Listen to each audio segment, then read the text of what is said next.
আসসালামু আলাইকুম। আমি ফারুক আহমেদ সকাল চলে আসলাম নকশা পেজ থেকে।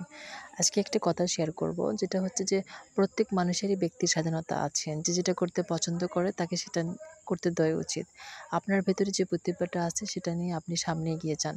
আপনার ইচ্ছাশক্তি, আপনার মনোবলই আপনাকে একদিন চূড়ান্ত পর্যায়ে নিয়ে যাবে।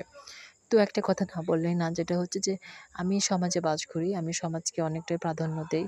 যেটা হচ্ছে যে আমি যে সমাজে থাকি সেটার আশেপাশের মানুষগুলো আমাকে নিয়ে অনেক সমালোচনা করতেছে। কারণ আমি ব্যবসাটা বড় করতেছি, ডিজাইনের কাজ করতেছি, সেলাইয়ের কাজ নিয়ে ব্যস্ত থাকি। এটা না মানুষ বলবেই, কারণ আমি একটা ছেলে। ছেলে হিসেবে আমার এগুলো কাজ করা যায় না। তো আমার ক্ষেত্রে আমার যেটা মনে হয় ভালো, আমি সেটাই করি। কারণ আমার একটা ভালো লাগা আছে। আমার এটা ভালো লাগে দেখে না আমি এটা করি। প্রত্যেক মানুষের কিছু প্রতিভা থাকে। এগুলো তো আমি নিজেই শিখেছি। আমার একটা প্রতিভা থাকে দেখে নিয়ে আমি সেটা নিয়ে সামনে এগোচ্ছি। তো মানুষ এগুলো বলবেই। আপনাদের ক্ষেত্রেও আপনি যদি ভালো কিছু করতে চান, মানুষ এগুলো বলবেন।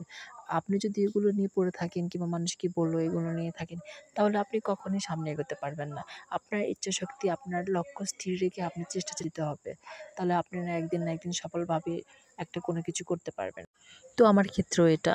তো আমি এগুলো কিছু মনে করি না দেখে সামনে এগোতে পারতেছি। ধন্যবাদ।